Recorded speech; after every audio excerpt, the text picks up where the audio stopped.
Baik, terima kasih saudara sekalian.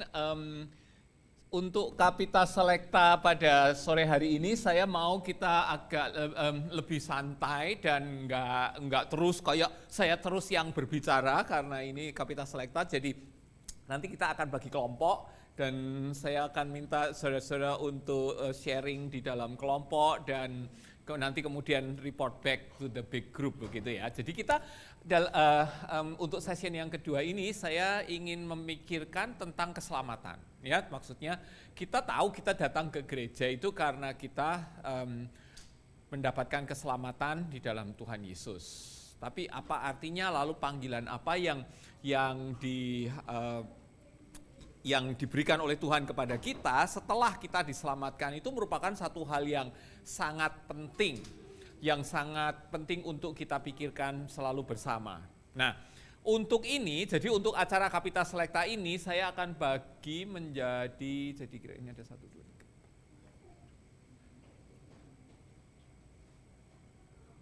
3. Saya akan bagi menjadi 4 kelompok. Jadi terpisah-pisah yang suami, istri, dan sekeluarga terpaksa nanti bakal dipisah.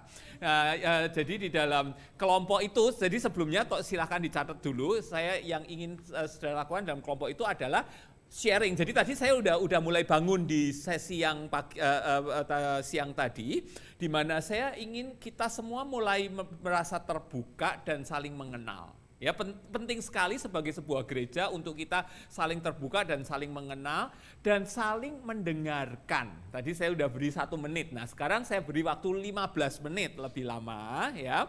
Di mana setiap kelompok, silakan dicatat dulu, setiap kelompok saling men-sharingkan pengalaman kita pertama kali bertemu Tuhan atau pertama kali menjadi orang Kristen, baik itu mungkin 50 tahun yang lalu atau baru 2 bulan yang lalu, itu tidak jadi masalah ya. Tapi ingat kembali, saya ingin saudara-saudara jadi makin saling membangun. Kalau saling mengerti ceritanya, itu kita akan bisa saling mengenal dan saling menguatkan.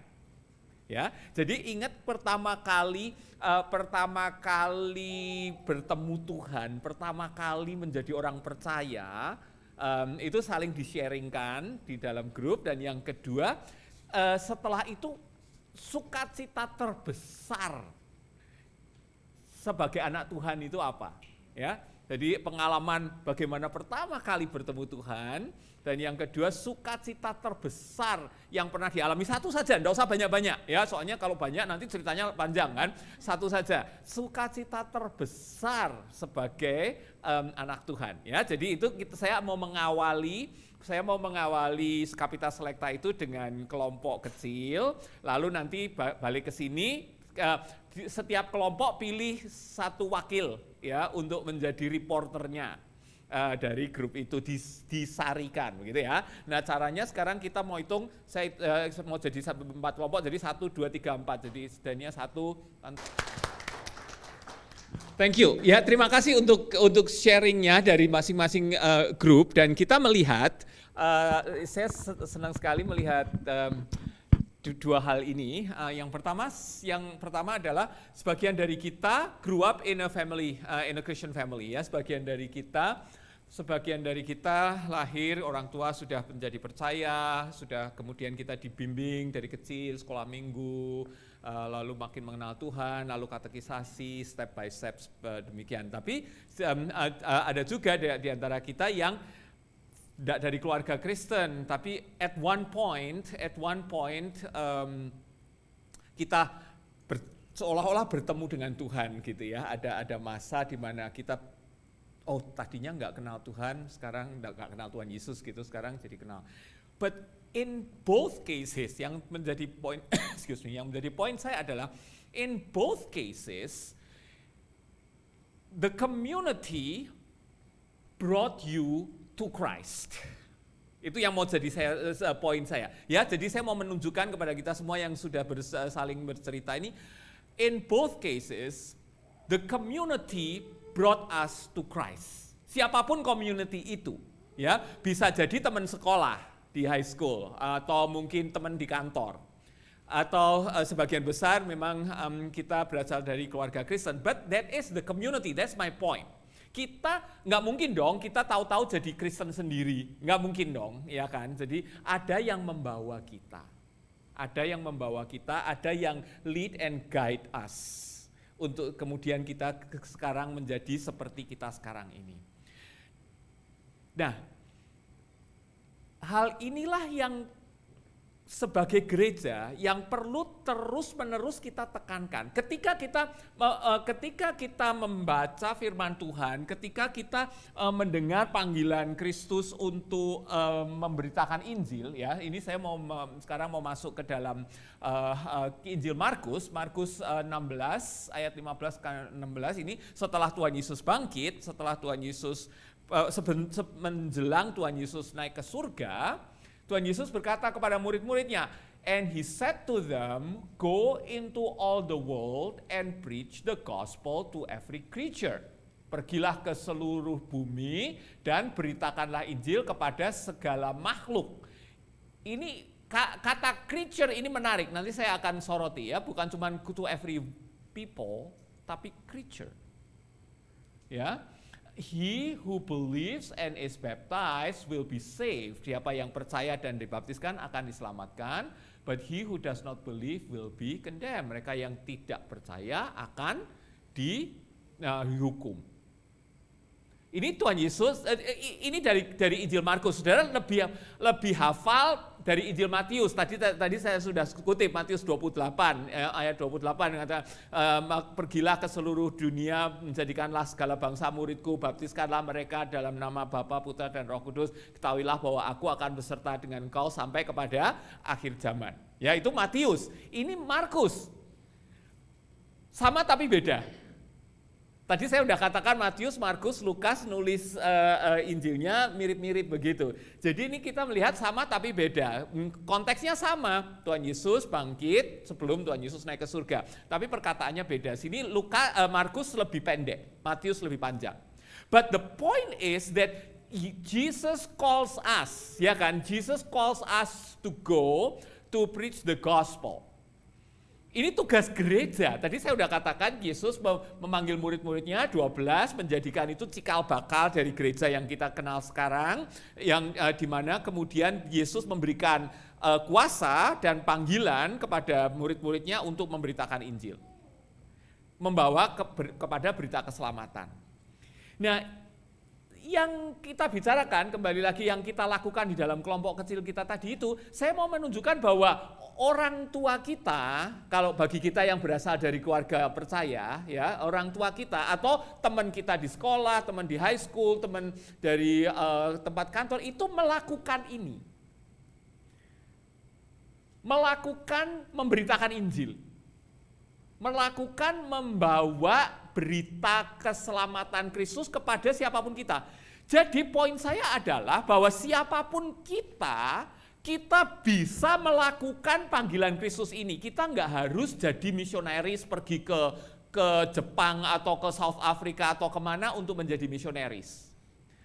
Kita sudah dan kita bisa melakukan panggilan ini. Di dalam konteks menceritakan. Jadi ketika kita sebagai orang tua menceritakan tentang Tuhan Yesus kepada anak-anak kita, itu pun kita sudah melakukan panggilan Tuhan ini.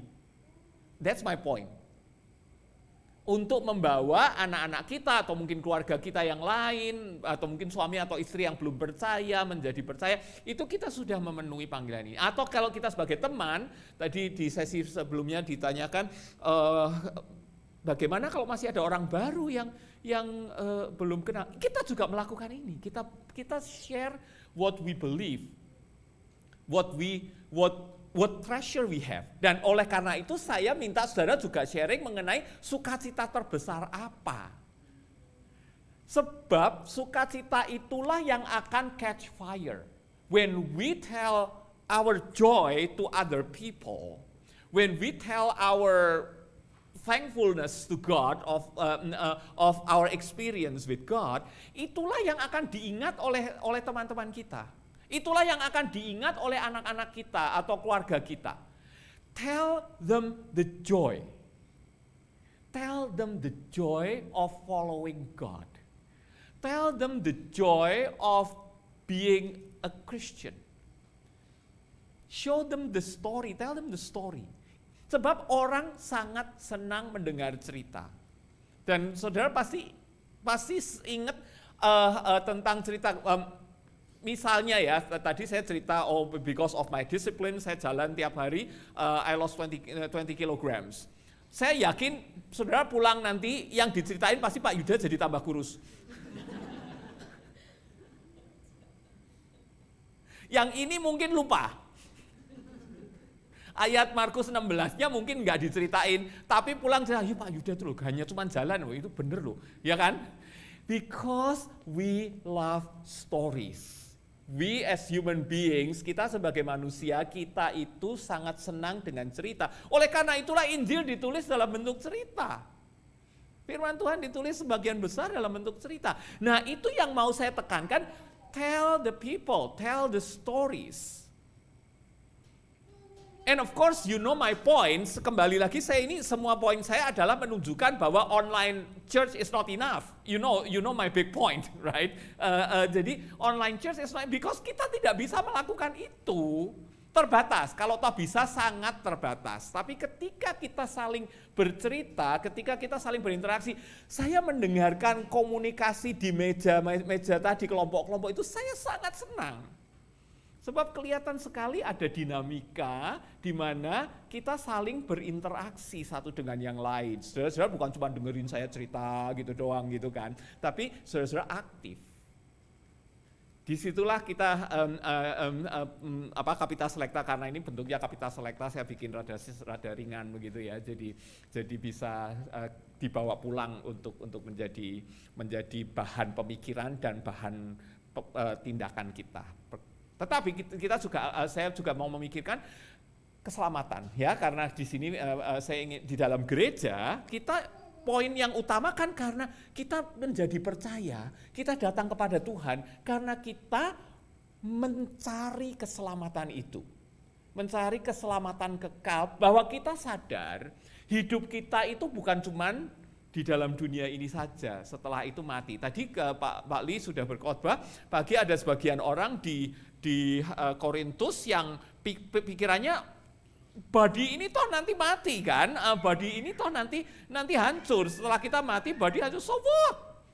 Oh, mumpung masih hidup ya dipuas-puaskan saja, mau soal makan, mau soal seksualitas, puas-puaskan saja toh, because body ini nanti habis ini mati, and after that there's none. No, kata Paulus, enggak, masih ada kehidupan kekal. No, jangan hanya melihat hidup ini di dalam dunia yang sekarang ini saja.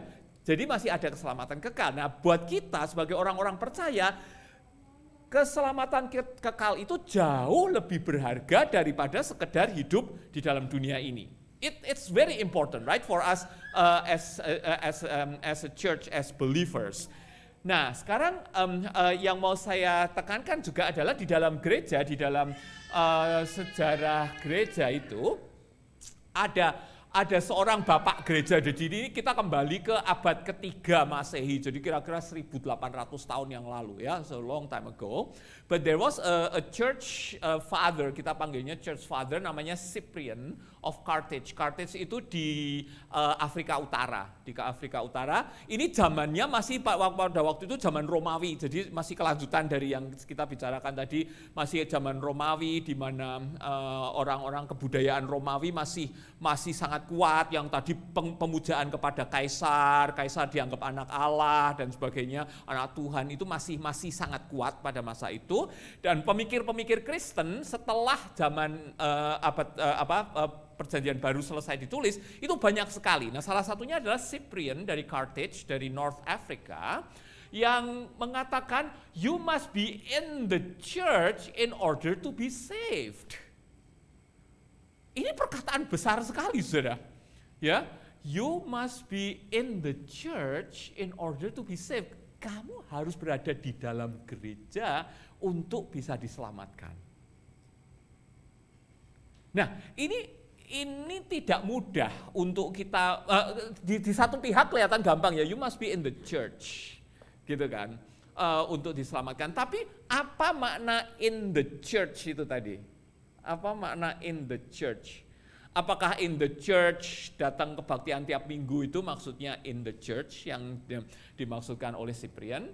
Atau ada satu yang lain lagi ya, in the church dalam pengertian harus aktif di dalam pelayanan the church. Jadi itu satu step lebih meningkat kan kalau pelayanan. Atau lalu bagaimana kalau kita tidak bisa in the church secara fisik?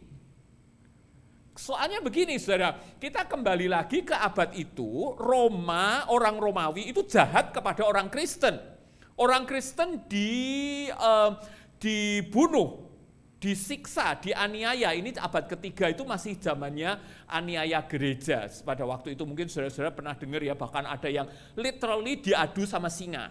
Orang Kristen supaya mereka ketakutan, supaya nggak jadi Kristen. Kalau ada orang Kristen ditangkap sama prajurit Roma, ditaruh di arena, disuruh berantem sama singa. Tentu saja menang singanya, ya kan? Atau ada lagi yang gladiator itu harus berantem sama gladiator sampai babak belur dan sebagainya. Dan orang-orang Romawi itu sangat suka darah. Maksudnya ngelihat orang berdarah-darah itu jadi merupakan satu pertunjukan yang sangat menarik buat mereka. Atau penyiksaan, bentuk-bentuk penyiksaan yang lain. Saya pernah baca ada satu tuh yang kadang tangannya dicemplungkan ke itu aspal panas, aspal yang buat bikin jalan itu dipanaskan cair gitu, tangannya dicemplungkan gitu, terus disuruh begini, terus dinyalain jadi obor manusia hidup, dibakar hidup-hidup istilahnya. Atau disiapkan itu kuali yang gede sekali, diisi minyak, dipanaskan, orang digoreng hidup-hidup. Jahat. Ya, jadi tujuannya orang Romawi adalah ingin menghabiskan orang Kristen. Ya kan? Tujuannya menghabiskan orang Kristen supaya mereka tidak menyebarkan Injil, mereka ketakutan, mereka diam, kekristenan akan mati.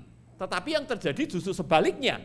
Ya, orang-orang Kristen pada waktu itu justru semakin bersemangat memberitakan Injil. Mereka berani jadi martir, nanti kita akan membicarakan soal martir. Mereka berani jadi martir, mati demi nama Tuhan Yesus. Justru semakin dianiaya, gereja makin berkembang. Nah, tetapi balik lagi pertanyaan saya pada masa itu, apa arti in the church? Ya kan? Sebab kadang-kadang orang-orang Kristen harus bersembunyi-sembunyi. Mereka tidak berani secara terang-terangan beribadah. Kita ini bersyukur, saudara, kita bisa beribadah, terutama yang di Amerika atau di Kanada tanpa ada kesulitan di dalam membangun gedung gereja atau beribadah, persekutuan di tempat ini, mengadakan retreat dan sebagainya. Cuman kita tahu bahkan di Indonesia ada beberapa wilayah-wilayah di Indonesia yang bahkan mau beribadah saja sulitnya setengah mati.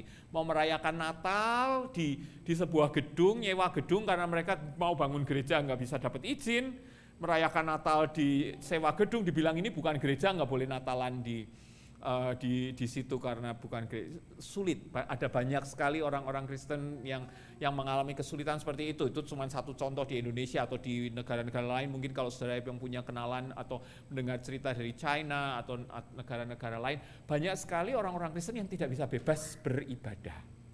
Nah, sekarang pertanyaannya, what does it mean to be in the church? Ya kan? Ini harus dijawab pertanyaan ini. What does it mean to be in the church? Nah, sebelum saya jawab ini jawabannya masih nanti, ya, suspense. Jadi kalau mau khotbah itu harus pinter gini supaya jemaatnya melek semua. Kalau langsung dikasih jawab, oh ya udah, habis itu kan tinggal penjabaran, udah nggak menarik gitu ya. Nah, ini saya lanjutkan dulu. Cyprian ini mengatakan, selanjutnya sama nih, masih orang yang sama mengatakan, one cannot have God as a father without having the church as a mother. Oh, saya suka sekali dengan perkataan ini. It's very beautiful. Kan kita punya Allah Bapa ya, we call God our Father. Oke, jadi kita tidak bisa mempunyai Tuhan sebagai Bapa kita kalau kita tidak mempunyai gereja sebagai ibu kita. Ini dalam sekali, saudara. Ya, one cannot have God as a father without having the church as a mother. Ini tulisannya Cyprian dalam bukunya, judulnya On the Unity of the Catholic Church. Jangan bingung dengan istilah Catholic. Catholic ini bukan cuma gereja Katolik Roma, ini Catholic artinya semua gereja umum, ya, gereja secara keseluruhan. Oke, apa artinya ini? Cyprian mengatakan kita nggak bisa punya God sebagai Bapa tanpa mempunyai Church sebagai ibu. Artinya kan kita harus, kalau ibu itu kan yang melahirkan kita. Ibu itu yang menyusui kita ketika kita masih bayi. Ibu itu yang punya andil lebih besar, sorry Bapak, cuman kalau memang secara kenyataan, ibu itu yang merawat anaknya, yang kalau anaknya nangis cengar seringkali, mah gitu kan ya papanya ya, mamanya yang bangun gitu, malam-malam gitu kan. Walaupun saya tahu bapak-bapak di sini juga sangat mencintai anaknya. Cuman ibu itu merupakan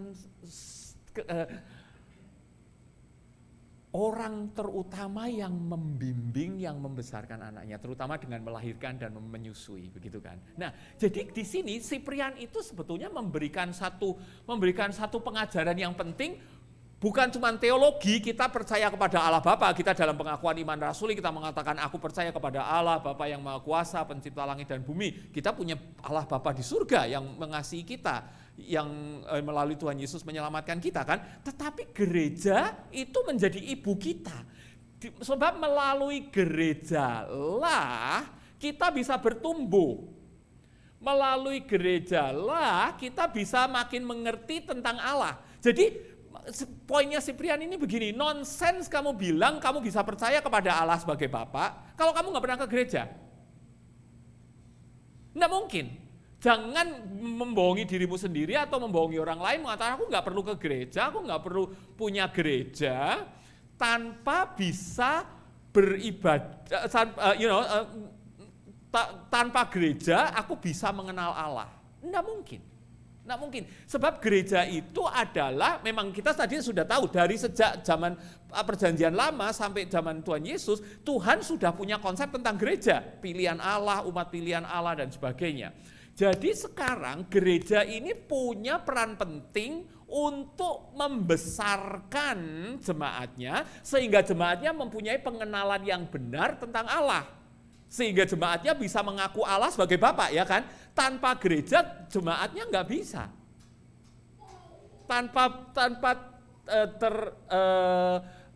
Terikat atau terkait dengan gereja, manusia tidak bisa percaya kepada Allah dengan benar.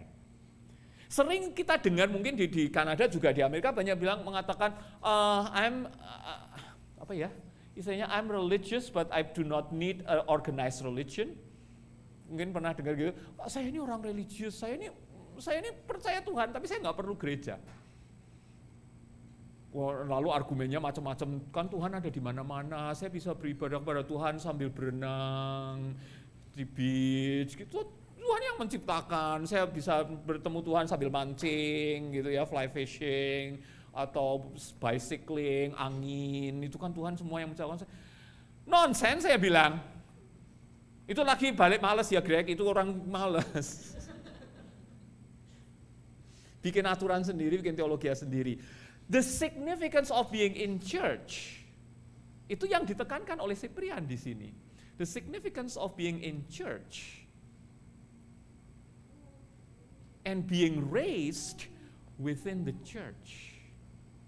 Being raised of theological knowledge. Jadi di sini kan yang kita lihat di dalam perkataan Cyprian ini mengakui God sebagai Father itu kan theological kan. Kita nggak pernah ketemu Tuhan ya kan secara kasat mata.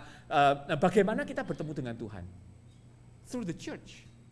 The church nanti akan saya jelaskan lebih dalam. The church in a larger context. Cuman bagaimana kita bisa mengerti tentang Allah, bagaimana kita mengenal Tuhan. Because the church is our place.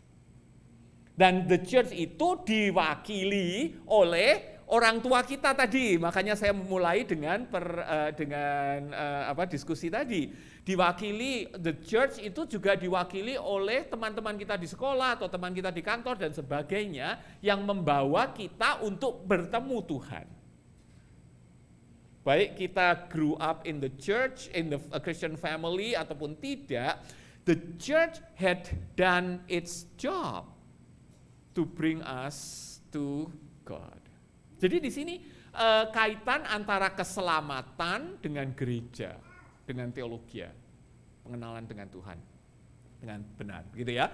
Jadi Cyprian mengatakan one cannot have God as a father. Itu memang nggak mungkin. Bagaimana kita bisa mengenal Allah yang benar tanpa dibesarkan oleh gereja, tanpa gereja juga. Nanti kita mau lihat lebih dalam lagi pengertian gereja itu apa ya. Nah sekarang ini baru jawabannya gitu. What constitutes church? Kita harus jelas dulu apa yang dimaksudkan dengan gereja. Tadi saya sudah jelaskan secara kata, eklesia artinya dipanggil orang-orang yang kumpulan orang-orang yang dipanggil oleh Tuhan untuk keluar dari dunia ini kemudian menjadi pengikut Kristus.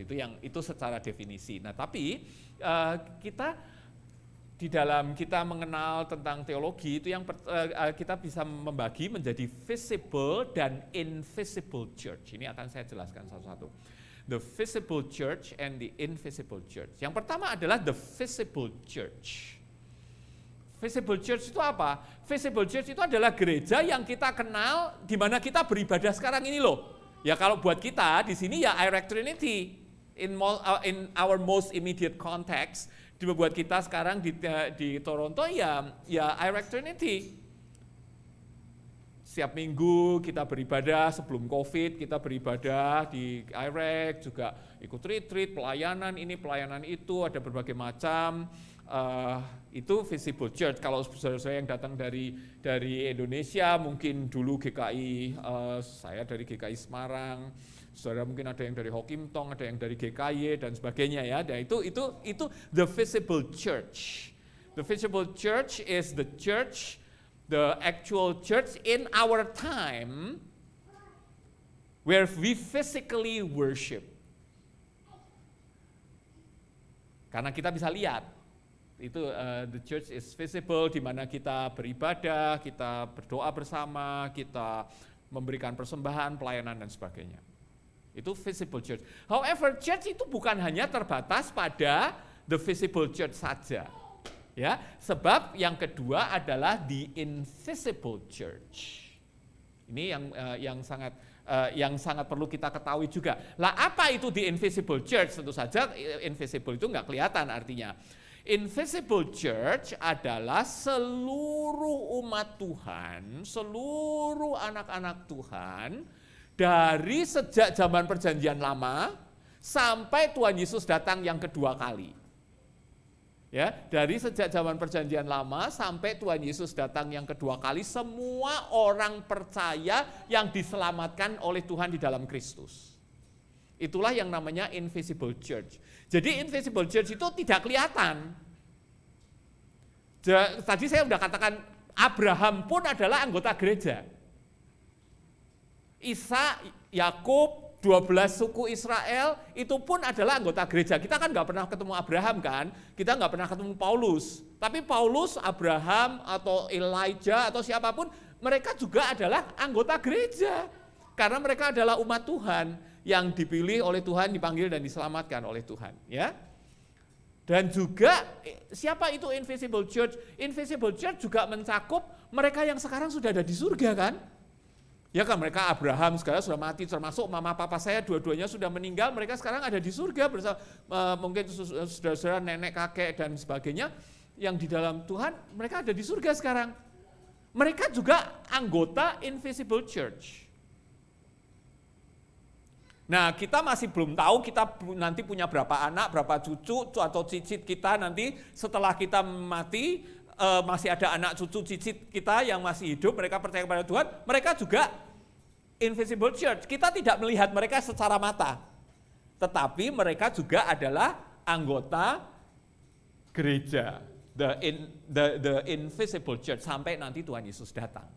All God's people from past to future. Itu juga gereja. Nah sekarang kembali lagi ke perkataan Cyprian, yang dimaksud dengan the church ini yang mana? Ngerti ya? Jadi yang dimaksud dengan church ini yang mana? Apakah harus jadi anggota visible church atau invisible church juga count. Mana yang ditekankan. Ini penting buat kita mengetahuinya. Terutama dalam konteks tadi yang saya katakan ketika orang-orang Kristen dianiaya, mereka bersembunyi, tercerai-berai. Ada kemungkinan mereka tidak bisa bersekutu, berbakti secara terus-menerus, secara konsisten. Gitu kan, apakah mereka tidak diselamatkan, begitu kan? Nah, ini disinilah perlunya kita memikirkan dengan sangat hati-hati supaya kita tidak jatuh hanya kepada mengatakan, oh kalau yang namanya church itu pasti harus visible church and only visible church. Atau sebaliknya kita mengatakan ya udahlah pokoknya jadi anggota invisible church tanpa harus pergi ke visible church juga nggak apa-apa. Atau aku anggota invisible church, ya kan? Nggak begitu. Jadi poin saya di sini adalah walaupun secara teologis kita bisa membedakan antara the visible and the invisible church, kita perlu sangat berhati-hati di dalam kita memahami arti gereja. Kita harus berhati-hati di dalam kita memahami arti gereja supaya kita tidak jatuh kepada trap satu atau trap yang lain yang kemudian menyebabkan kita either jadi malas atau jadi egois.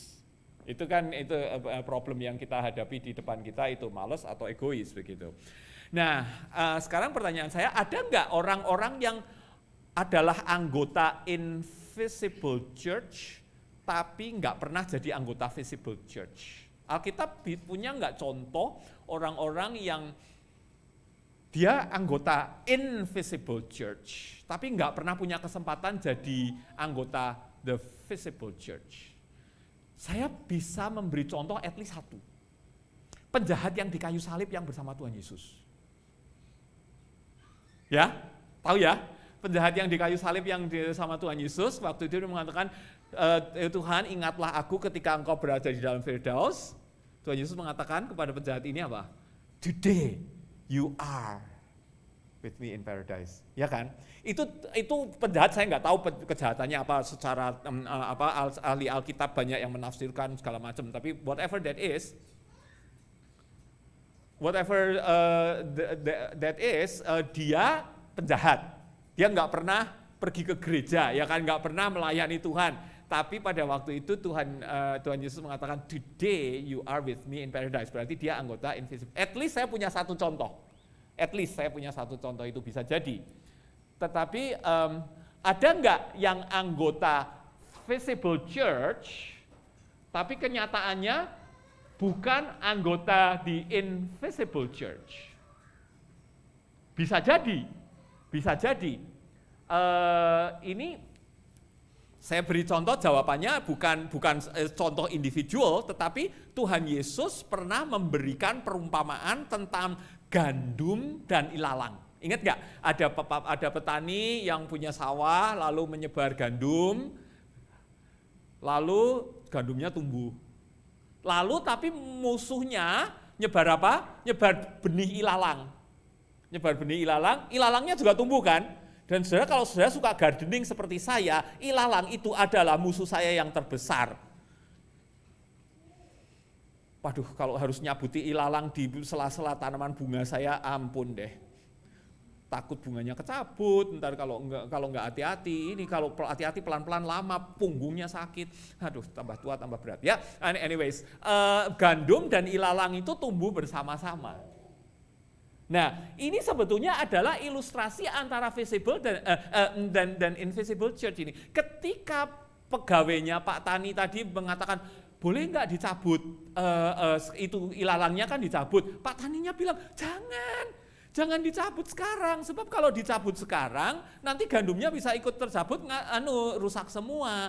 Biarkan dua-duanya tumbuh bersama, tapi nanti pada hari akhir, bisa kelihatan mana yang gandum, mana yang lalang, baru ketika panen yang gandum dipisah, yang lalang dibakar. Nah, ilustrasi ini menunjukkan kedua kelompok itu bisa sama-sama berada di dalam gereja. The gereja visible church. Maksudnya ada orang-orang yang ke gereja hanya ikut-ikutan saja, tanpa benar-benar percaya Tuhan. Mereka pergi ikut-ikut ibadah nggak? Bisa saja, ya kan? Bisa nggak mereka juga pelayan? Bisa saja. Tapi pada kenyataannya di dalam hati terdalamnya mereka tidak benar-benar percaya. Mungkin saudara pernah kenal orang yang pergi ke gereja hanya karena kepengin pacaran sama si cantik ini loh.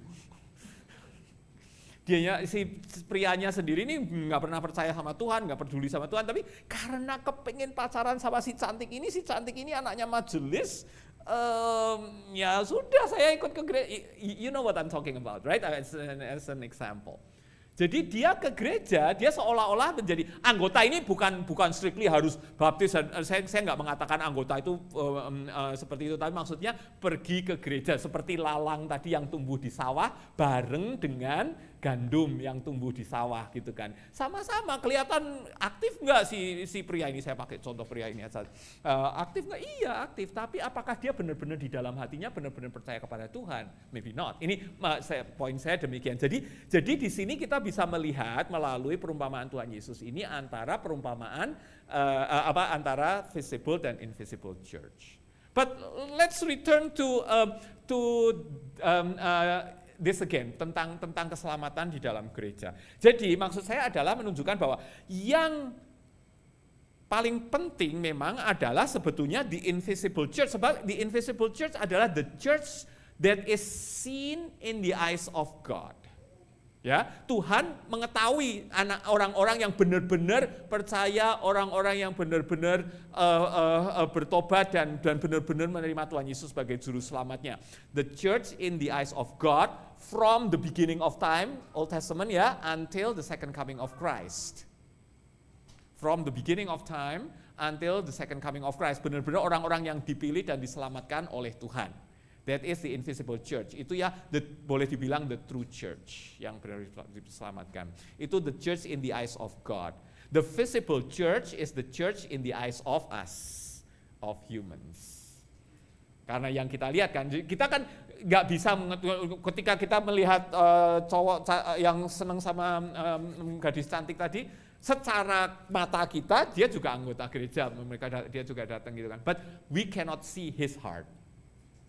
We cannot see his heart. Only God sees his heart. And it is not our job. Saya mau tekankan juga, it is not our job. We do not have the say. Mengatakan, oh dia visible church, oh dia...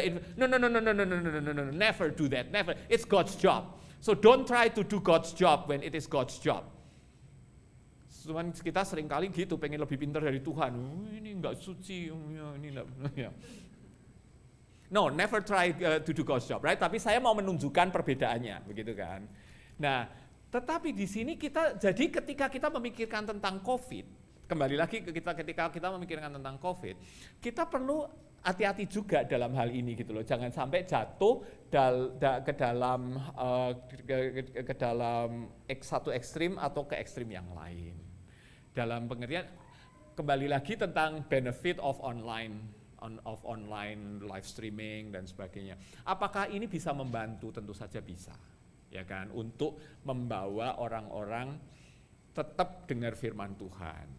Tetapi jangan sampai ini menjadi alasan, oh karena sudah belajar tentang visible dan invisible church dari Pak Yuda, berarti saya pokoknya yang penting kan saya invisible kan. Oh lebih enak lagi, memang ini bisa invisible, kameranya bisa di-off kan. Oh I'm invisible. Ya kan, berapa banyak di antara kita yang dulu ya pokoknya asal nyalain itu yang ikut Zoom. Saya kasih satu cerita. Waktu zaman COVID saya ngajar,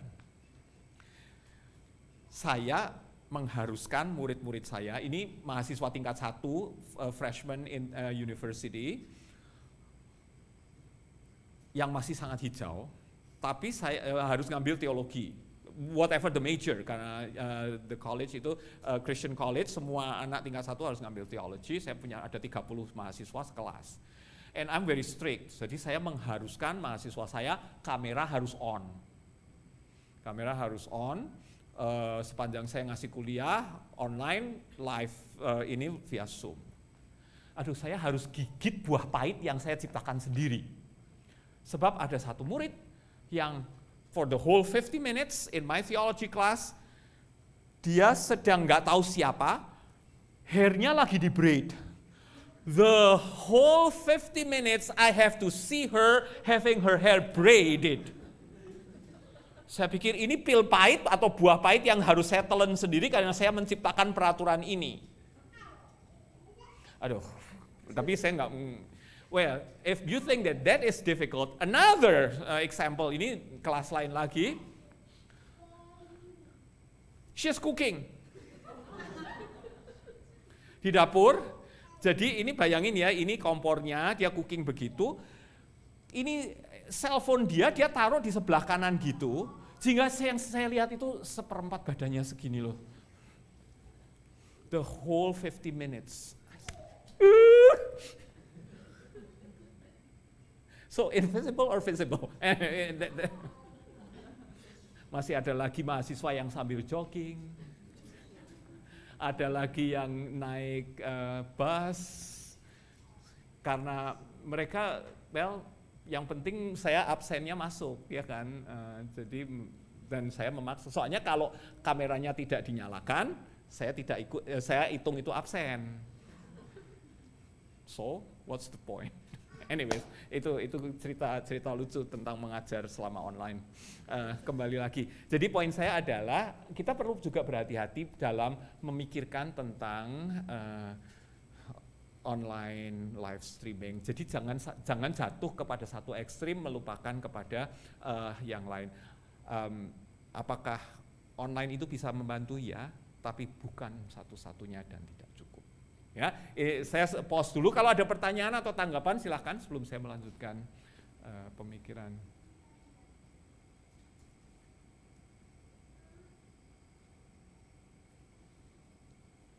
Oh silahkan. Go ahead, ya.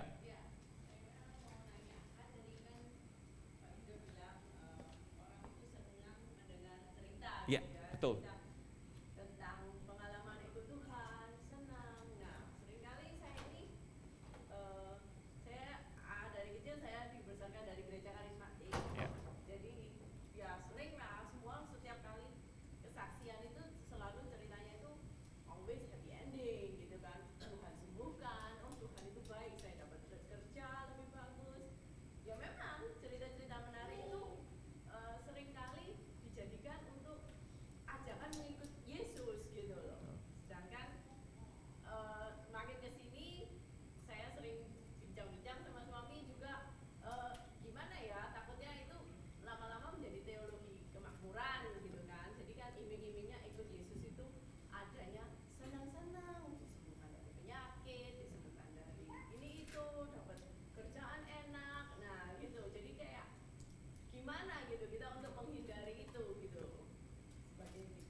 Terima kasih. Ini pertanyaan yang sangat penting dan right on the spot ya.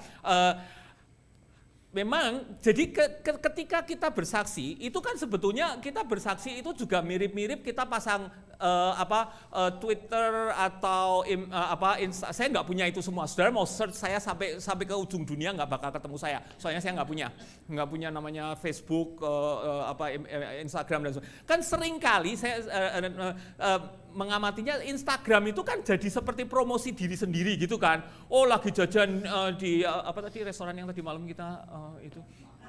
Nah, itu kan terus difoto cekrek langsung masuk ke Instagram begitu kan. Lagi jalan-jalan di Grimsby langsung difoto masuk Instagram begitu kan. Kita menunjukkan all the glamorous side of us, whatever the glamorous side is. Ya kan? Nggak pernah pasang foto lagi kita nangis terus dipoto cepret langsung dimasukkan, nggak pernah. Ya kan? Seringkali kita memperlakukan gereja, contohnya bagus sekali tadi, memperlakukan gereja juga cuman seperti Instagram yang menunjukkan semuanya serba happy. Seolah-olah dunia itu tanpa problem. Kita lupa bahwa life is complex and the reality of life is often sad. Nah, pertanyaannya adalah bagaimana kita berhati-hati dalam hal ini adalah makanya ketika kita mengadakan share, memang tadi saya minta saudara untuk mengisahkan tentang yang sukacita karena saya ingin saudara saling mengenal begitu. Tetapi sebisa mungkin kalau ketika ada sharing time di gereja, jangan hanya membicarakan tentang all the happy stories, all the happy endings. sebagai jemaat, dan nah makanya ini pentingnya juga kita secara bersama-sama. Mengapa pentingnya corporate worship? Poinnya saya kembali ke situ lagi, kenapa pentingnya corporate worship? Sebab kita perlu menangis bersama. Salah satu kesulitan saya selama COVID adalah saya tidak bisa menangis bersama dengan sesama saudara saya segereja. Saya hidup sendiri, waktu COVID Maret tanggal 12 tahun 2020 tutup jegrek, harus pulang semua, kampus nggak harus kosong, saya tidak harus mengajar online, saya hidup sendiri, mau ke toko saja takut, mesti, waduh saya tuh, Bapak Ibu mungkin juga mengalami hal yang sama, kalau mau pergi belanja supermarket untungnya dekat rumah ada yang buka, begitu kan, udah pakai masker, pakai lengan panjang, pakai gloves, ketakutan sekali mati, cepet-cepet pokoknya beli-beli, kalau ada yang bisa dibeli, sebagian shelf kosong, mau cari toilet paper aja susahnya setengah mati. Kalau di Amerika, semoga Kanada nggak seperti itu. Mau cari tepung gandum, mau bikin roti saja hampir tidak bisa. Ada gandumnya nggak ada raginya, besok lagi lain kali ada raginya nggak ada gandumnya. Lah celaka kan. Anyways, saya ketakutan setengah mati lah kalau sudah selesai dari pergi belanja langsung semua pakaian dicuci, langsung mandi. Saya sampai seketakutan itu kan karena mau menjaga COVID. And I felt isolated. Saya sendirian. Memang bisa telepon teman-teman, memang bisa ada WhatsApp dan sebagainya. Tapi it's different. It is different. Yang saya bisa lakukan, salah satunya adalah I love playing the piano. Saya main piano, kadang-kadang saya cuma main lagu doksologi, puji Allah Bapa Putra, 10 kali, 15 kali saya main sambil nangis. Karena tidak ada persekutuan. Dan hidup rasanya kering setengah mati. Nah yang gini-gini jarang diceritakan di gereja. Padahal kalau kita baca kitab Mazmur 13 saja lah, permulaannya adalah Mazmur mengatakan, how long oh Lord have you forgotten me forever? Bagi saya zaman-zaman COVID itu almost the same as Mazmur 13. Saya menanyakan how long oh Lord, nggak selesai. Kalau baca statistik, kalau baca laporannya yang meninggal makin banyak, that is too scary. That's just unbearable. Nah, yang seperti ini juga perlu di-sharingkan di dalam gereja, saudara. Gereja perlu menangis bersama. Karena menangis itu pun adalah bagian dari umat Allah. Kitab Mazmur penuh dengan the Psalm of Laments. Kalau kita baca the Book of Lamentations, itu orang-orang Yehuda dibuang ke pembuangan di Babel. Mereka menangis, by the river of Babylon we cry. Di situ, jadi kita sebagai gereja perlu benar-benar balance di dalam menceritakan cerita kita. Jadi jangan hanya one-sided. Oleh karena itu saya ingin membangun at least jemaat Iraq Trinity yang hadir di sini supaya kita bisa saling terbuka. Makanya saya beri exercise tadi itu. Supaya saling mengenal, setelah makin saling mengenal saya harap bisa saling dekat untuk saling menceritakan tentang hidup kita, to share our life, because that is what the church is. The visible church dalam hal ini ya, the visible church di mana kita bersama-sama menanggung beban. Paulus mengatakan saling bertolong-tolonganlah di dalam menanggung bebanmu.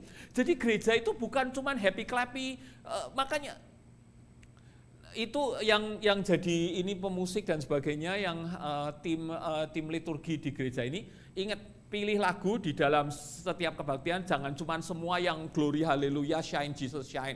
Ingat lagu itu, shine Jesus shine. Jangan hanya pilih, ada waktunya di dalam ibadah di mana kita mengaku dosa kita, di mana lagunya adalah Tuhan ampuni aku orang yang berdosa ini. Gereja bukan hanya sekedar happy clappy. Semua puji sorak haleluya tanpa mengingat bahwa kita pun mengalami kesulitan yang besar. Apapun kesulitan itu, saya nggak perlu sebutkan. Jadi saya harap kita ingat selalu balance ya. Terima kasih untuk pertanyaannya. Ada pertanyaan yang lain? Yes. Ya, the eyes of God.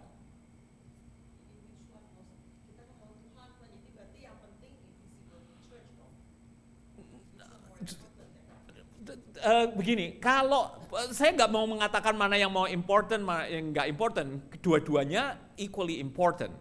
Cuman ini begini, kalau yang namanya the true salvation ini adalah the invisible church, because itu adalah gereja yang ada di mata Tuhan. Tapi itu bukan berarti lebih important. Itu yang begini. That is the church in the eyes of God, the so-called the true church, right? Tetapi visible church juga important. Soalnya kalau dibilang satu nggak important, makanya bisa bilang nggak usah pergi ke gereja visible dong. Hati-hati, pertanyaannya kan ke arah situ kan? Iya, enggak. Makanya saya nggak mau bilang mana yang important, mana yang nggak important. Nggak bisa begitu. Cuman sebab the visible church is also important. Dari mana kita bisa benar-benar mengenal Tuhan tadi Bapa yang di surga tadi, kalau nggak melalui visible church, ya kan? Visible church inilah yang memberi air susu kepada kita, di mana kita tumbuh, di mana kita berkembang. So it's equally important, but it's a different way of seeing church. Saya harap cukup jelas ya. Good. Ada lagi pertanyaan?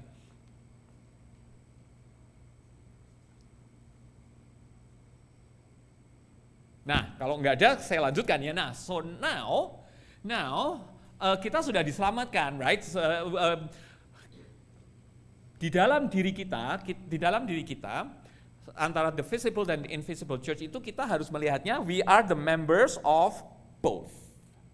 Kembali lagi kepada pertanyaan Bu Eva. Jadi nggak bisa satu important, satu nggak. Di dalam diri kita, di dalam pemikiran kita melihat we are the members of both. We are the members of both the visible and the invisible church. Eternally in the eyes of God, di mata Tuhan kita dipanggil, dipilih, diselamatkan. Ya, tetapi also in the eyes of other people, we are participating actively in the visible church. Ya, we are participating actively in the visible church.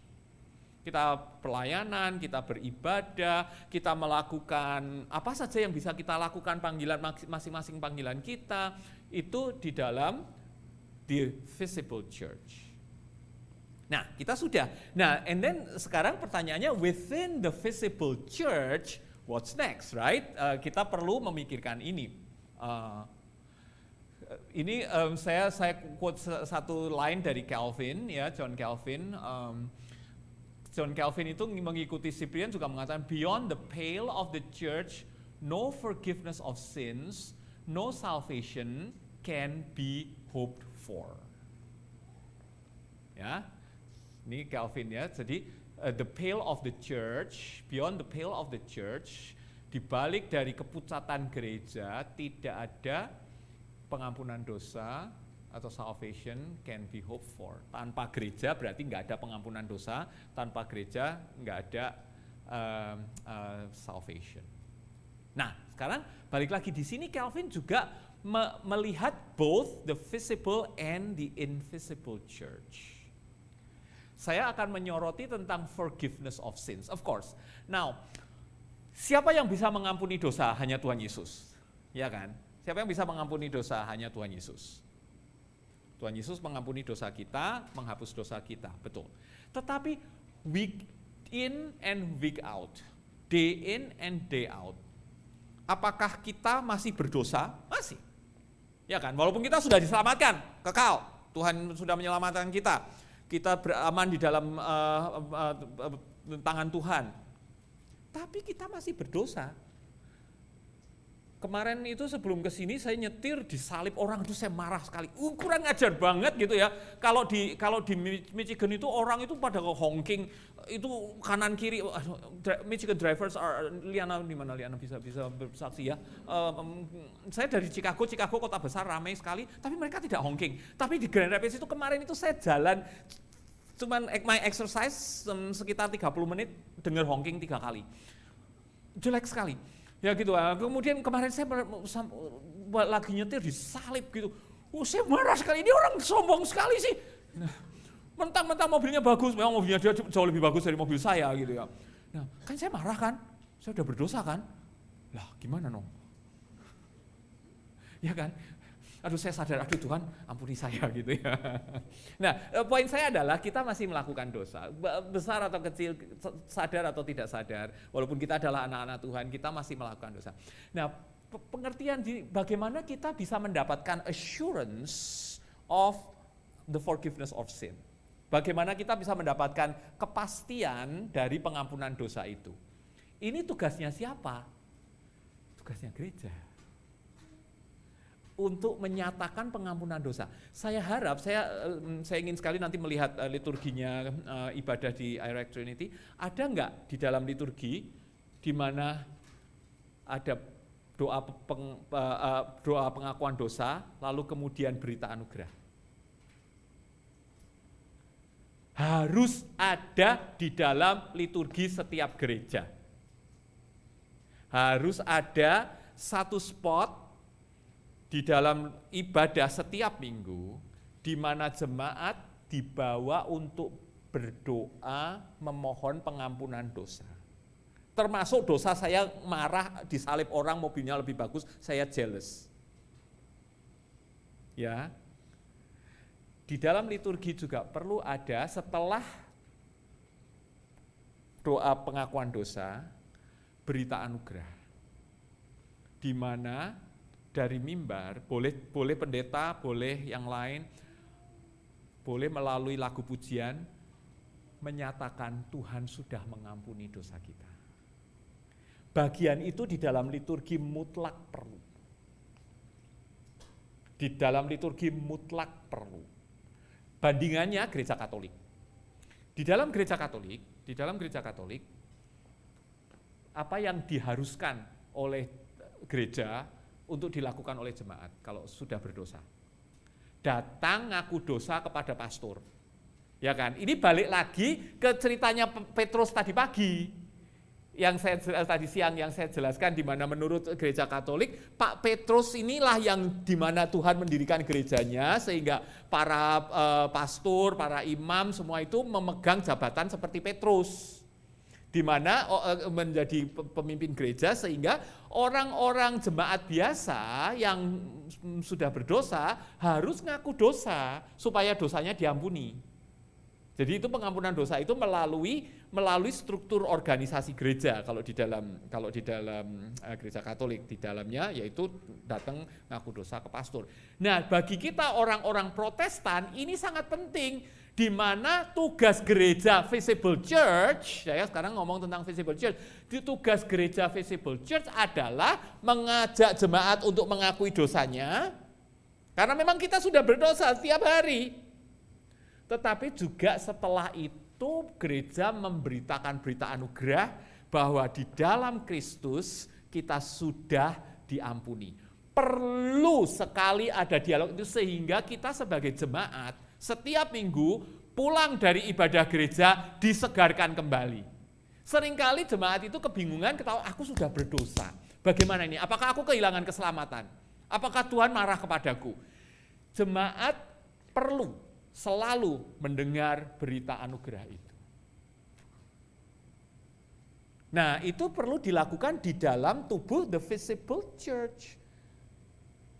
Di mana kita bersama-sama mengaku dosa, lalu kemudian bersama-sama juga mendapatkan pengampunan. Sebab Tuhan sudah mengampuni dosa kita.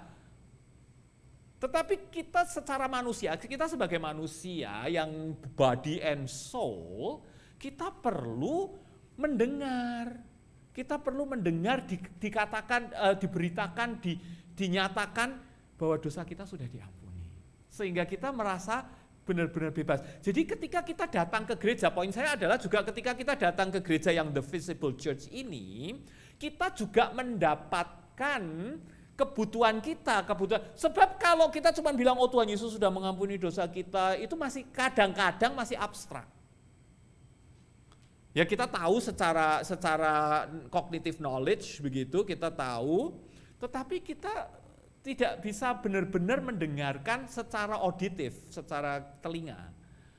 Tapi ketika kita datang ke gereja, lalu gereja memberitakan pengampunan dosa ini kepada kita, jadilah kita dibebaskan. Ya itu, jadi Calvin menekankan gitu. Jadi dan dari situlah tentu saja kita bisa mendapatkan keselamatan. Jadi kita tidak ketakutan kehilangan keselamatan. Gitu. Di situ saling nurture. Nah, selanjutnya saudara, saya mau melihat sedikit lagi. After being saved, then kita will live in redemption. Sekarang ini kita hidup, kita sudah diselamatkan, kita menikmati the redemption. Ya, kembali lagi tadi pagi Pak Lee sudah mengatakan ya yang we are segala sesuatu halal bagiku. Ya. Jadi we are liberated from sin. We are liberated from the bondage of sin. Kita sudah dibebaskan dari perbudakan dosa itu. Itu by the grace of God, only by Christ. Nah, sekarang ini kita hidup menikmati kebebasan itu. Tapi jangan kebablasan seperti orang-orang Epicurean yang tadi dibicarakan Pak Lee, ya kan? Jangan kebablasan jadi terus segala sesuatu diperbolehkan. Tidak seperti itu. Di dalam kita sudah dimerdekakan, kita bisa menikmati semua berkat yang diberikan oleh Tuhan. Everything, including sexuality. Kalau kita kembali ke 10 perintah Allah, perintah yang ke-7 nih ya, paling hafal tuh, sebab dikatakan jangan berzina. Nah, kalau orang nggak ngerti tentang firman Tuhan, nggak ngerti tentang teologi dan Alkitab, bilangnya, oh jadi orang Kristen tuh nggak enak. Hidupnya cuma diatur yang harus ini, nggak boleh itu, nggak boleh itu, nggak boleh itu. Nggak enak jadi orang Kristen. Mungkin saudara pernah dengar ya orang yang nggak kenal Tuhan ngomongnya begitu. Isinya peraturan saja, harus ngasih persembahan, harus ngasih perpuluhan, harus ngasih ini, harus pelayanan, harus ini. Nggak boleh ini, nggak boleh itu, nggak boleh ini, nggak boleh itu. Itu pandangan yang keliru. Kembali lagi tentang contoh yang dari Pak Ali tadi pagi tentang seksualitas. Mengapa 10 hukum Allah mengatakan you shall not commit adultery, jangan berzina. Sebab Tuhan sudah menciptakan lembaga pernikahan di mana sebagai suami dan istri nikmatilah lembaga pernikahan itu di dalam pernikahan yang kudus dan diberkati oleh Tuhan. Jadi 10 perintah Allah dalam hal ini saya cuma ngambil contoh perintah yang ke-7 ini mengajarkan kepada kita untuk menikmati kehidupan sebagai suami istri seindah-indahnya, sebagus-bagusnya, sebab itulah yang diciptakan oleh Tuhan. Tapi kalau kita melenceng dari itu ya salah, berdosa. Yes, I hope you understand. Jadi bukan berarti orang Kristen anti seks atau Tuhan itu anti. No, it's not the thing. Enjoy what God has given us within the bounds of marriage. Jadi firman Tuhan jangan dipandang terlalu limited. Kita harus memikirkan secara lebih luas. Because God wants us to enjoy marital relationship just as much as God wants us to enjoy food. Kalau ngomong soal food, ngomong ke saya deh, saya paling suka makan.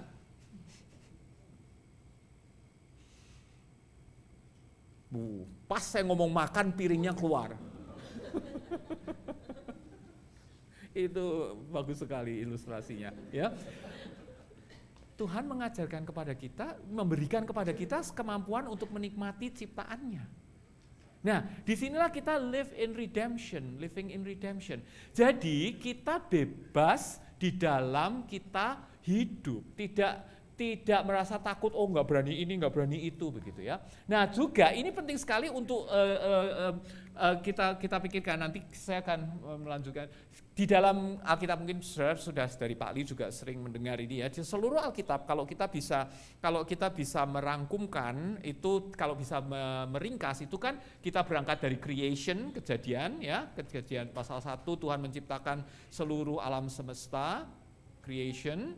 Lalu Adam dan Hawa jatuh di dalam dosa, fall, kita berdosa, karena dosa Adam dan Hawa, kita fall, lalu kemudian Tuhan Yesus sudah datang, Christ redeems us from sin. Sekarang ini kita hidup di dalam redemption, Tuhan Yesus sudah menyelamatkan kita, lalu kita menuju kepada new creation, the second coming of Christ. Kalau kita membaca kitab Wahyu itu menunjukkan kepada kita tentang sukacita, di mana keindahan kedatangan Tuhan Yesus yang kedua kali. Dan kalau kita membaca Wahyu pasal 20 itu, that the dwelling of God is with us. The dwelling of God is with us. Ketika dikatakan Rasul Yohanes melihat a heaven came down, lalu kemudian dikatakan Tuhan tinggal bersama-sama dengan kita. That is new creation, the second coming of Christ. Kebangkitan orang mati yang tadi Pak Li juga sudah katakan, itu semua menuju kepada second coming of Christ. Now, itu ringkasan dari Alkitab. Jadi kalau sudah ditanya Alkitab itu sebetulnya isinya apa, atau dari Kejadian sampai Wahyu, ini aja 4, that's it. Simpel kan? Iya. Jadi kalau ada orang nanya Alkitab itu panjang, iya benar panjang. Cuman kalau mau diringkas itu, kita diciptakan oleh Tuhan, kita jatuh dalam dosa itu membawa celaka, bersyukur Tuhan Yesus datang mengampuni dosa kita, redemption, and we are living. So as we live now, we do not just live for our physical body today, but we also think about the second coming, di mana resurrection of the body. Di IREC tiap minggu pengakuan iman rasuli ya. Oh thank you. Ya. Aduh saya senang sekali. Soalnya banyak gereja bule udah enggak. Terus saya kritik mereka semua itu. Kita selalu mengatakan believe in the Holy Spirit, communion of saints, forgiveness of sins. Thank you very much. Resurrection of what? One more time. Resurrection of what? Body. This is body. Jadi body ini sama pentingnya dengan soul. Seringkali kita orang Kristen, oh yang penting kan yang surgawi, yang penting kan yang rohani. Oh, kalau pergi ini makan-makan, oh duniawi. Saya waktu kuliah di saat itu paling sebel saya kalau dibilang duniawi. Saya suka makan nih. Itu ada cumi enak tuh di Malang tuh. Dibilang duniawi lagi. No. Kita sudah diselamatkan oleh Tuhan. We live in redemption, ya. Jadi kita bisa mendapatkan kebebasan untuk menikmati, termasuk menikmati makanan, keindahan. Saya senang pakai baju yang bagus, batik ini batik tulis bagus, sudah saya sayang sekali, enak, dipakainya juga nyaman. I look good. Believe me, I believe that I look good, right? I love it. It's never wrong untuk look good, ya kan? It's never wrong to enjoy the beach or a vacation with your family or a new car if you can afford that. Cuman jangan utang terlalu banyak untuk beli new car lalu terus bangkrut, jangan ya. But if you can afford a new car, enjoy your new car. If you can afford traveling to Europe or to Asia, enjoy that because that too is God's gift. Nah, penting juga ini mengenai masalah redemption ini, saya maksud bagi saudara saya yang punya anak yang masih remaja atau bahkan mahasiswa yang ada di sini. Apa yang kita pelajari di sekolah? Sebab ada banyak orang Kristen yang balik lagi yang bilang, oh yang ini surgawi, yang ini duniawi, gitu kan? Yang ini tuh rohani, yang ini duniawi. Jadi pendeta, oh itu panggilan paling tinggi itu. Papa mamanya pasti senang kalau anaknya bilang mau jadi pendeta, gitu kan? Karena dianggap itu panggilan yang paling mulia gitu.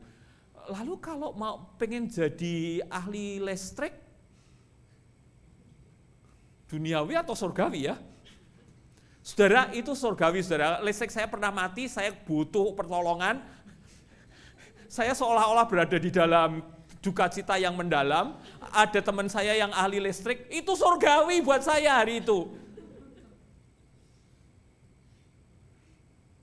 Cerita sedih. Sudah hari Natal tahun 2020. Saya sudah tahu saya bakal sendirian hari Natal, nggak ada siapa-siapa, nggak punya siapa-siapa. Pagi itu saya bangun, mau mandi, nyalain air panas, yang keluar air dingin. You know what? My water heater broke on Christmas Day during COVID. And for me, hot shower is one of the things that I need to at least feel better. That was a bad Christmas. Kalau saudara seorang plumber yang bisa membantu saya untuk betulin itu water heater, you are doing a heavenly thing. Ya, jadi nggak ada yang namanya sekuler, nggak ada yang pemisahan antara sekuler dan rohani, nggak ada. Di dalam Tuhan kita sudah di-redeem. Di dalam Tuhan kita sudah hidup. Jadi mau studi engineering, atau mau jadi plumber, atau mau jadi bricklayer, atau mau jadi carpenter, that is all equally heavenly. Sebab kita sudah ditebus dan diselamatkan. Itulah maksudnya we are liberated. Jadi apapun yang kita lakukan, jangan cuma mikir, anak saya tuh sekolah masuknya teater. Aduh, kok teater ya? Terus menganggap kalau teater itu berdosa. No! You can glorify God in whatever you do. You can be a good theater critic. You can make good movies and videos. Zaman sekarang perlu ini online everything, right? It's all equally heavenly. Sebab kita sudah di-redeem. Nah, disinilah tugas gereja, saya kembali lagi, disinilah tugas gereja untuk juga membangun semangat daripada anak-anak muda ini untuk menunjukkan bahwa hidup bersama dengan Tuhan, berjalan bersama dengan Tuhan itu bukan hanya masalah berdoa saja, bukan hanya masalah persekutuan saja, tapi semua hal-hal yang lain yang kita lakukan ketika kita melakukannya di dalam Tuhan dan sudah diselamatkan, itu semua berguna. Dan masuk kepada new creation. Nah, sekarang kita pemikiran saya demikian, saudara. Ketika dikatakan the new creation itu adalah the new Jerusalem, ya kan? The heavenly city coming down from heaven. Kalau saudara memikirkan city, what is in a city? Yang pikirkan Toronto. What is in Toronto? What is in a city? Ada traffic, ada pasar, ya, ada gedung konser, ya, ada apalagi CN Tower. Apalagi yang di Toronto yang paling saya suka di Toronto ada Chinatown. Saya suka Chinatown. Ada theater kan? Ya. Oh iya. Ada apa lagi? Aquarium. Oh iya, beautiful. Ya. Ada castle apa itu namanya? Casaloma, ya kan? Ada castle, ya kan? Nah, think about the city. Think that the new creation is like that. Jangan pikirkan kita the new creation itu semua kita jadi malaikat, punya sayap, terus di kepalanya ada itu halo yang bersinar-sinar, terus kemarin main harpa. Loh, wong saya nggak pernah belajar harpa, saya belajarnya piano sama organ. Disuruh main harpa ya nangis, ya kan? Masa di surga saya mau nangis? Ya kan, ada piano, ada gitar, ada cello, ada drum dan sebagainya. Kota, yes? Pikirkan itu. Jadi apa yang kita lakukan sekarang ini, apapun kita, apakah kita jadi pedagang, apakah kita jadi guru, apakah jadi pemusik, apakah jadi dokter, there is city. Artinya masih ada activity, masih ada culture. Tapi semua itu sudah di-redeem oleh Tuhan, semua itu sudah disucikan, tidak ada lagi air mata. Tidak ada lagi duka cita. Tapi semua, jadi the new creation itu bukan cuma kita hidup di surga punya sayap lalu terbang, tidak, poin saya begitu. Dan apa yang kita lakukan di dalam dunia sekarang ini, it matters in the new creation. Apapun yang kita lakukan di dalam dunia sekarang ini, it matters in the new creation. So, do what we can do today within the guidance of the church. Kita bersama-sama membangun untuk the new creation, sebab akhir hidup kita bukan cuma mati lalu selesai. But there is something, that setiap kali saya memikirkan the new creation itu sungguh alangkah indahnya. Masih ada lapangan golf nggak ya nanti? Kalau buat saudara saya main golf ya ada, saya nggak main golf ya saya nggak perlu main golf gitu kan. Mungkin saya main kasti, ingat ya waktu di Indonesia main kasti? Ada yang masih, you know, there is life, there is culture. Nah, kita semua itu perlu melihat secara teologis seperti itu untuk bersama-sama kita berjalan bersama dengan gereja untuk memberitakan Injil. Saya masih punya 5 menit, kalau ada pertanyaan silakan. Oh yes. Ya. Jadi, maksudnya apa ya? Aturan untuk liturgi itu mesti begini-begini itu. Yes. Apakah itu yang seperti diregulir oleh Alkitab atau itu sebenarnya lebih berdasarkan konseptualnya? Kan sekarang online ini kita banyak di gereja kan. Kita surprise kayak banyak sekali gereja yang beda banget dan even ada kayak gitu. Yang doang mungkin sekali 2 kali dan ada pengakuan segala macam. Even bukan yang gereja itu doang, gereja lokal di sini juga seperti itu. Thank you, good question. Saya akan elaborate lebih banyak. Jadi saudara ngelihat cara saya cerita ini kan sedikit appetizer buat yang nanti gitu kan. Ini udah ketangkep nih, enak nih. Jadi saya udah pancing, dia nangkep nih gitu ya. Besok saya akan lebih berpanjang. Cuman secara garis besar jawaban saya untuk sekarang adalah begini. Liturgi dari gereja itu harus merefleksikan kehidupan kita sehari-hari.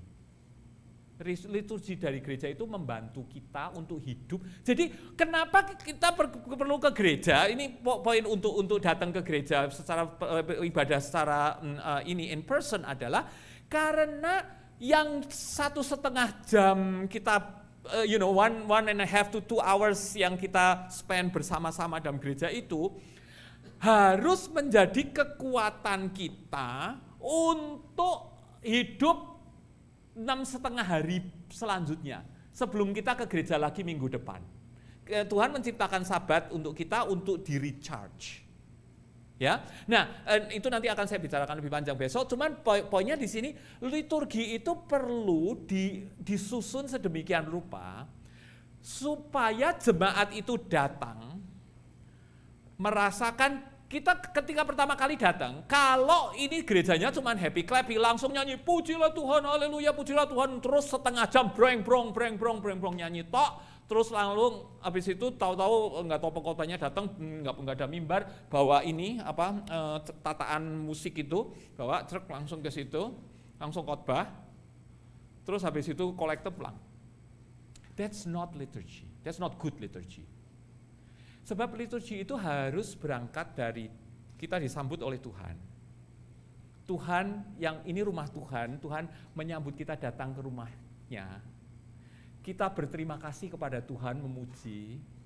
Lalu kita perlu diingatkan untuk kita sudah berdosa sepanjang seminggu yang lalu. Kita datang minta ampun kepada Tuhan. Ada berita anugerah, Tuhan memberikan deklarasi pengampunan dosa. Kita menyambut dengan ucapan syukur, lalu kita mendengar firman Tuhan. Setelah kita diampuni dosa kita mendengar Tuhan berbicara kepada kita, lalu kita menyambut firman Tuhan dengan ucapan syukur, ngasih kolekte. Persembahan juga penting, saudara, karena itu adalah secara nyata kita bersyukur kepada Tuhan. Lalu setelah itu kita diutus kembali untuk kembali ke tempat kita masing-masing, doa berkat, dan ibadah selesai. Itu harus merupakan satu kesatuan. Mau bentuknya bagaimana itu nanti besok kita bicarakan lebih lanjut, teman. Intisari dari liturgi itu harus itu. baru kita bisa komplit. Sehingga ketika kita pulang dari gereja, kita benar-benar disegarkan lagi. Strukturnya diperbarui supaya 6,5 hari ke depan itu kita bisa hidup lagi, dan tentu saja kita itu kalau 6,5 hari itu kayak kalau seperti balon itu pasti tambah kempes. Let's just face it. The difficulty of life, the difficulty of raising children and working and going to school, it's hard. Kayak balon itu kita main kempes. Nah, ketika kita hari Minggu kembali lagi itu seperti heliumnya diisi lagi. And that's the point of liturgy. Oleh karena itu perlu ada balance antara praise dan lament.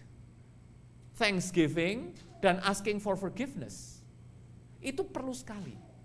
Nah, untuk itu perlu kita, balik lagi poinnya, perlu incorporate worship. Sebab kalau kita cuma dengerin online itu hilang. Semua blur. Ya kan? Ya di rumah ya itu lagi. Ya kan? Ya makanya guyonnya kan waktu saya pulang ke Indonesia summer kemarin, tahun lalu saya berani-beraniin, itu masih harus karantina mandiri di hotel 5 hari. Mana bayarnya mahal, makanannya nggak enak lagi, nggak bisa keluar. Saya merasa sangat terbelenggu 5 hari. Nah saya bayangin, ya saya sendiri ya, kalau suami istri itu pulang ke Indonesia terus dikarantina 5 hari di hotel, kemungkinannya cuma 2. Jadi makin sayang, cinta banget atau cerai. Soalnya bosen. Poin saya adalah ketika kita cuma di rumah ngelihat gereja online, nggak ada yang corporate ini. Ya sama semua kan, ya cuman yang ketemu cuman keluarga, suami, istri, anak-anak, atau kalau yang sendiri, you don't have this. Sedangkan liturgi ini penting sekali untuk membangun kehidupan. Sebab harus ada perbedaan. Yang tadi saya katakan, konteks matter, location matters, even church architecture matters. Apa yang kita tekankan, yang jadi focal point itu altar atau mimbar, atau salib atau apa, ya kan? Itu semua membangun, semua itu harus bersatu untuk membuat jemaat bisa hidup di dalam dunia yang pada kenyataannya sebegitu sulit dan banyak tantangan. Ya itu saya batasi jawaban saya segini dulu, biar besok masih lebih ramai. Ya, saya rasa waktu kita sudah habis, kita akan akhiri sekarang makan malam, lalu nanti masih ada sesi lagi. Ya, terima kasih untuk tanggapannya, dan nanti kalau ada pertanyaan jangan ragu-ragu. Terima kasih. Saya kembalikan ke Michael, nggak ada. Greg.